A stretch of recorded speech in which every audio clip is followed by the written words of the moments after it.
कभी भी नमक के साथ मत खाइए, दही को हमेशा मीठी चीजों के साथ खाइए। दही को शक्कर के साथ खाइए, दही को गुड़ के साथ खाइए, दही को बूरे के साथ खाइए, दही को खांड के साथ खाइए, दही कभी भी नमक के साथ। क्यों?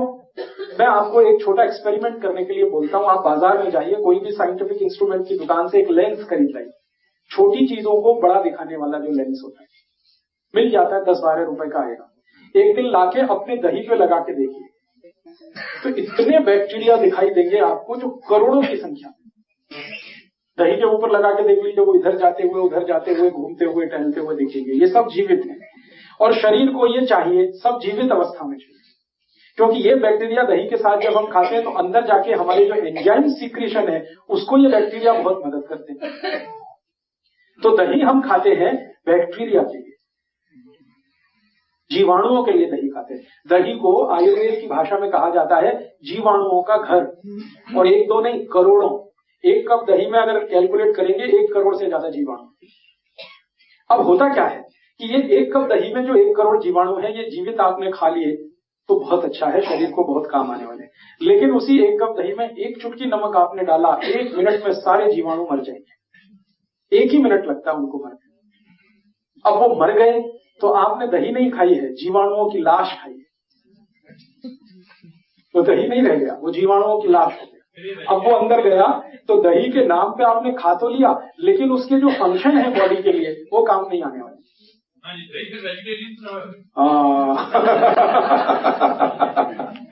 बहुत अच्छा सवाल है कि ये वेजिटेरियन है या नॉन वेजिटेरियन है। थोड़ी देर में मैं बात करूंगा जीवाणुओं पे, तब इसमें से क्लैरिफाई हो जाएगा। अभी जो बात चल रही है वो ये कि 1 चुटकी नमक डालते ही 100 किलो दही के सारे जीवाणु मर जाते हैं, 1 चुटकी। हाँ, ये बात सही है, दुनिया में कुछ भी वेजिटेरियन नहीं है। हम थोड़ी देर में इस पर एक्सप्लेनेशन करेंगे। दही में 1 चुटकी नमक डालते ही सब मर जाते हैं, क्योंकि नमक के जो केमिकल्स हैं वो जीवाणुओं के दुश्मन है सारे। नमक के सारे केमिकल्स जीवाणुओं के दुश्मन है। इसलिए आयुर्वेद में कहा गया है कि दही में कोई ऐसी चीज खिलाइए जो जीवाणुओं की संख्या को बढ़ाए, मारे नहीं, खत्म न करे। इसलिए कहा गया है दही को गुड़ के साथ खाइए। गुड़ डालते ही जीवाणुओं की संख्या मल्टीप्लाई हो जाती है। मल्टीप्लाई 1 करोड़ से 2 करोड़ पहुंच जाते हैं। थोड़ी देर गुड़ मिला के रख दीजिए, इतनी तेज उनकी ग्रोथ है। दही में बूरा डाल दीजिए, बूरा समझते हैं, तो दही में बूरा डाल दीजिए, मल्टीप्लिकेशन इतना फास्ट होता है कि कोई इमेजिनेशन नहीं कर सकता। एक दिन आप ये कर लीजिए मेरे कहने पर, 15 रुपए का लेंस आएगा, लाइए, खर्चा करिए, सवेरे से शाम तक ये एक्सपेरिमेंट करिए, तो आपको समझ में आ जाएगा कि जीवाणु कितनी तेज मल्टीप्लाई करते हैं मीठी चीज डालने। चीनी भी डालें तो भी मल्टीप्लिकेशन होता है, गुड़ डालें तो और ज्यादा होता है, बूरा डालने पर सबसे ज्यादा होता है। और एक मिश्री आती है, मिश्री, वो पीस के दही में डाल दीजिए, तब तो अद्भुत होता है, सोने में सुहागा। भगवान कृष्ण दही को मिश्री के साथ ही खाते थे। तो आप जो है दही को खाने का नियम तरीका थोड़ा बदलिए। मैंने पंजाब में बहुत लोगों को देखा दही में नमक डाल के खाते हैं या लस्सी में नमक डाल के। ये लस्सी नमक के साथ नहीं खाई जाती, गुड़ के साथ खाई जाती है, खांड के साथ खाई जाती है, चीनी के साथ खाई जाती है। मुझे पुराने समय का याद आता है कि हम लोग हमारे मामा के घर जाते थे दही बूरा खाने के लिए। दही नमक खाने के लिए कभी कोई कहीं नहीं जाता, दही बूरा खाने जाता।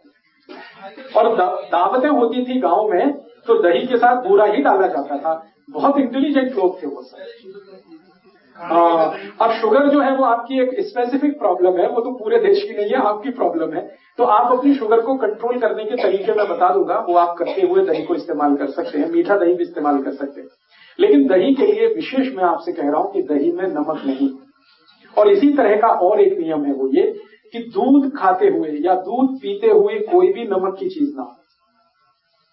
दूध और नमक की भी दोस्ती नहीं है, दही और नमक की भी दोस्ती नहीं। अगर कोई चीज दूध की खा रहे हैं तो नमक की चीज ना हो, नमक की चीज खा रहे हैं तो दूध की चीज ना हो। अब आप कहेंगे इट इज हाईली इम्पॉसिबल। ऐसे इम्पॉसिबल है कि खीर खानी है और सब्जी ना हो, ये तो बड़ा मुश्किल है। तो मेरा तो आपको रिक्वेस्ट है कि खीर खानी है तो रोटी खीर खाइए या पूरी खीर खाइए। खीर को पूरी के साथ खाइए, खीर को रोटी के साथ खाइए, सब्जी ड्रॉप कर दीजिए उससे, बहुत अच्छा होगा। नहीं कर सकते हैं तो आयुर्वेद ने उसका एक रास्ता निकाला। वो रास्ता ये दिया उन्होंने कि अगर आप दूध को नमक के साथ खाना चाहते हैं या दूध की चीज के साथ नमक की चीज भी खाना चाहते हैं तो नमक बदल दीजिए अपने घर का। नमक लाइए सेंधा, जिसको हम पाकिस्तानी नमक कहते हैं, लाहौरी नमक कहते हैं, वो नमक खाइए। अब आप बोलेंगे इसमें क्या फर्क है? बहुत बड़ा फर्क है।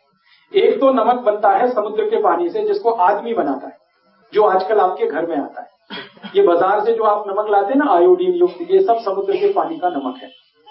और एक नमक है जो भगवान बनाता है, ईश्वर बनाता है, वो वही नमक है जिसको लाहौरी नमक कहते हैं, सेंधा नमक कहते हैं, कुछ लोग उसको उपवास का नमक भी कहते हैं, फरारी नमक कहते हैं, वो उपवास में इस्तेमाल करने वाला नमक है। दोनों नमक को लेबोरेटरी में जब टेस्ट किया हम लोगों ने, बहुत काम किया इस नमक पे हम लोगों ने, रिसर्च करके, टेस्टिंग कर करके, तो पता चला कि जो समुद्र का नमक है, समुद्र पानी का नमक है, इसमें शरीर के काम आने वाले 3 या 4 ही माइक्रो न्यूट्रिएंट्स हैं। 3 से 4, कभी कभी 3 रहते हैं, कभी 4 रहते हैं। और ये जो समुद्र के नमक को छोड़कर हम सेंधा नमक खाना शुरू करें, पाकिस्तान वाला, लाहौर वाला या उपवास वाला, उसमें 94 तक माइक्रो न्यूट्रिएंट्स, 94। अब आप देख लीजिए फायदे का सौदा क्या है। ये नमक है जिसमें 3 से 4 माइक्रो न्यूट्रिएंट्स हैं, वो नमक है जिसमें 90 से 94 माइक्रो न्यूट्रिएंट्स है। तो आप सीधे कहेंगे हमको तो वही चाहिए, वही नमक सबसे अच्छा है। और मैंने इस पे थोड़ा काम किया तो पता ये चला कि जब हम समुद्री पानी का नमक खाते हैं तो शरीर के सारे कॉम्प्लिकेशंस बढ़ते, क्योंकि वो शरीर को अनुकूल नहीं पड़ता, क्योंकि समुद्र का पानी ही अनुकूल नहीं है किसी को। समुद्र के पानी को शुद्ध करने की ताकत तो भगवान और ईश्वर और वाहेगुरु के पास है, और किसी के पास नहीं, आदमी तो नहीं कर सकता। ये समुद्र का पानी जब धूप पड़ती है, वेपराइज होता है, बादल में बदलता है, बादल फिर बरसता है, पानी आता है, वो जो साइकिल है वो ईश्वर की, प्रकृति की साइकिल है, हमारी नहीं। वो ही कर सकता, हम नहीं कर पाते। लेबोरेटरी में कितना भी हम शुद्ध करें वो नहीं आ पाता। और दूसरी जानकारी कि सारे नमक समुद्र वाले ब्लड प्रेशर बढ़ाने वाले। समुद्र के पानी का जितना नमक खाएंगे ब्लड प्रेशर उतना ही बढ़ेगा। और आजकल ब्लड प्रेशर एक कॉमन डिसीज हो गई है जो किलर है, किसी को भी मार डाले। हर दूसरे तीसरे आदमी को पूछ लो तो कहता बीपी हाई है। उसका सबसे बड़ा कारण है नमक जो हमारे घर में है।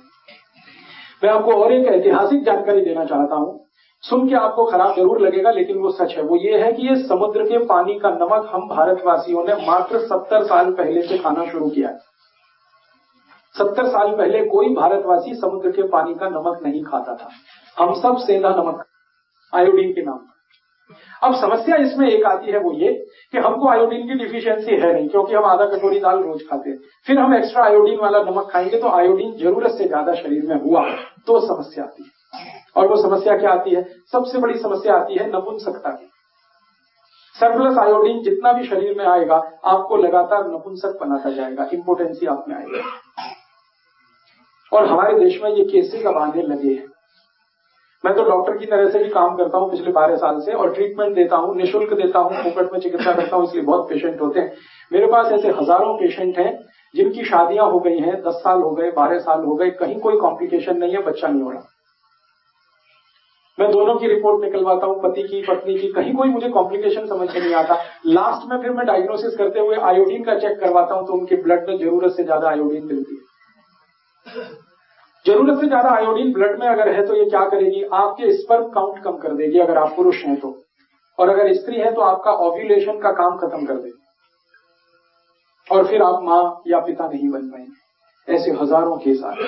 फिर मैं क्या करता हूं, जब मुझे कोई कॉम्प्लिकेशन नहीं लगता, आयोडीन सरप्लस दिखता, मैं उनको कह देता हूं नमक बदल दो, आप ये सेंधा नमक खाना शुरू करो, काला नमक खाना शुरू। 1 साल के बाद वो आते हैं, कहते हैं बच्चा तो हो गया। 1.5 साल में आके कहते हैं बच्चा तो हो गया।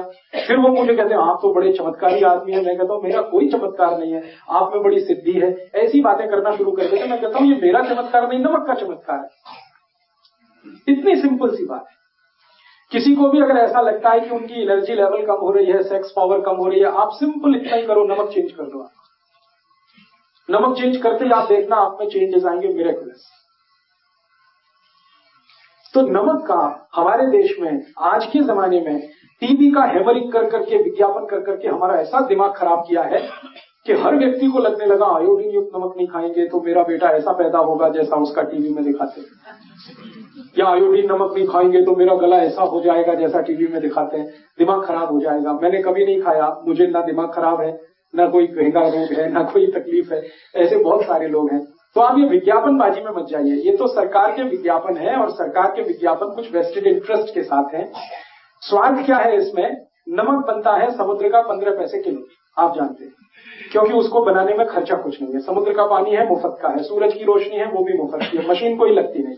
15 पैसे किलो का नमक बनता है। अब उसको बेचना है 10 रुपए किलो, तो कैसे बिकेगा? तो कुछ उसमें शिगुफा लगाना पड़ेगा। तो वो बताना शुरू करते हैं आयोडाइज्ड है, आयोडीन युक्त है, एक्स्ट्रा फ्री फ्लो है। ये सब आपको बोल बोल के उल्लू बनाते हैं।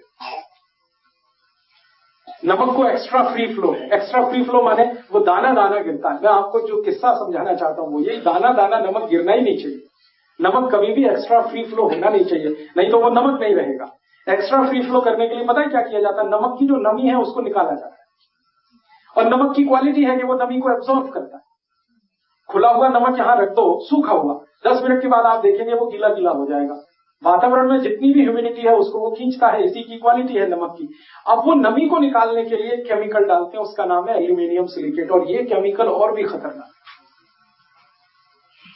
एक तो डाल दिया पोटेशियम आयोडेट जो इनऑर्गेनिक है, ऊपर से डाल दिया एल्यूमिनियम सिलिकेट उसको एक्स्ट्रा फ्री फ्लो बनाने के लिए।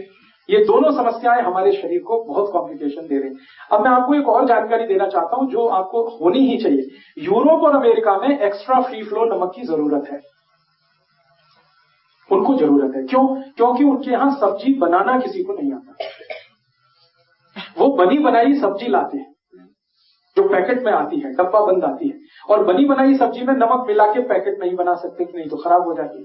तो वो बिना नमक की सब्जी बना के पैकेट में बंद करके अमेरिका में बेचा जाता, कनाडा में बेचा जाता, यूरोप में बेचा जाता। अब उस सब्जी को खाने के लिए जब प्लेट पे डालेंगे तो ऊपर से नमक डालना पड़ता है, इसलिए उनको एक्स्ट्रा फ्री फ्लो नमक चाहिए। हमारे हिंदुस्तान में बिल्कुल उल्टा है। हमारे हिंदुस्तान में ऐसा कोई घर नहीं है जिसको सब्जी बनाना ना आता हो। अमेरिका में ऐसा कोई फैमिली नहीं है जिसको सब्जी बनाना आता हो। वो प्रोफेसर हो सकते हैं, डॉक्टर हो सकते हैं, मैनेजर हो सकते हैं, इंजीनियर हो सकते हैं, लेकिन सब्जी बनाना किसी को नहीं आता। रोटी बनाना नहीं आता, पराठा बनाना नहीं आता, पूड़ी बनाना नहीं आता, कुछ भी नहीं आता उनको। तो इस टेक्नोलॉजी में हम ही मास्टर हैं और कोई नहीं। हाँ, कुछ आता ही नहीं है। वो तो बाजार से पाव रोटी खरीद लाते हैं, डबल रोटी खरीद लाते हैं, उसको ऐसे काट लो, बीच से काट लो, उसमें कुछ भर लो, खा लो। हालांकि वो बनती गेहूं के आटे से ही है। हम भी गेहूं के आटे से पूड़ी बनाते हैं, पराठा बनाते हैं, ये बनाते हैं। हम 100 आइटम बनाते हैं गेहूं के आटे से। उनको एक ही आइटम बनाना आता है, वो पाव रोटी, डबल रोटी, वो भी सड़ाकर, फर्मेंटेशन कराकर 6-6 दिन सड़ाना पड़ता है आटे को, मैदा बना के, तब वो बनती है। तो उनकी प्रॉब्लम है, सब्जी बना नहीं सकते, दाल बना नहीं सकते, आती है नहीं, टेक्नोलॉजी उनको किसी ने बताई नहीं, उन्होंने कभी ली भी नहीं दोनों की दुनिया के किसी देश से। तो उनको ऊपर से नमक डाल के खाना पड़ता है। सलाद में डालेंगे, सब्जी में डालेंगे, तो उनको एक्स्ट्रा फ्री फ्लो चाहिए। हमारे यहाँ तो उल्टा है, हम तो सब्जी बनाते समय नमक डालते हैं। आपको मेरा पॉइंट समझ में आ रहा है? हम सब्जी बनाते समय नमक डालते हैं, हमको एक्स्ट्रा फ्री फ्लो की जरूरत ही नहीं। क्योंकि हमारे यहाँ दाल बनाते हुए नमक डाला जाता है, सब्जी पकाते हुए नमक डाला जाता है। हम सब्जी बनने के बाद नमक डाल के नहीं खाते। हम सब्जी बनाते हुए नमक डालते हैं, उसमें बॉइलिंग आता है, उबाला आता है, फिर जाके हम वो सब्जी खाते हैं। तो हमको एक्स्ट्रा फ्री फ्लो की जरूरत नहीं है, लेकिन सरकार हमको भी जबरदस्ती वो नमक खिला रही है एक्स्ट्रा फ्री फ्लो के नाम पर। तो हमारे शरीर में एल्यूमिनियम सिलिकेट बढ़ता जा रहा है और उसके कारण लंग्स इंफेक्शन की बीमारियां हैं। दमा है, अस्थमा है, ब्रोंकियल अस्थमा है, ट्यूबरकुलोसिस है, क्योंकि एल्यूमिनियम सिलिकेट बहुत खराब केमिकल है। एल्यूमिनियम का ही नाम आप जानते हैं, वो बहुत खराब है, हैवी मेटल है, वो सब डिपॉजिट होता है, फ्लश आउट नहीं हो सकता बॉडी से। इसलिए मेरी आप सबको हाथ जोड़कर विनती है कि जो जिंदगी भर आप स्वस्थ रहना चाहते हैं तो नमक तो आज से ही बदल दीजिए। दोस्तों, सबसे पहले तो चैनल सब्सक्राइब करें, फिर लाइक, कमेंट और शेयर करें। और हाँ, हमारा एंड्रॉयड ऐप डाउनलोड करना ना भूलें।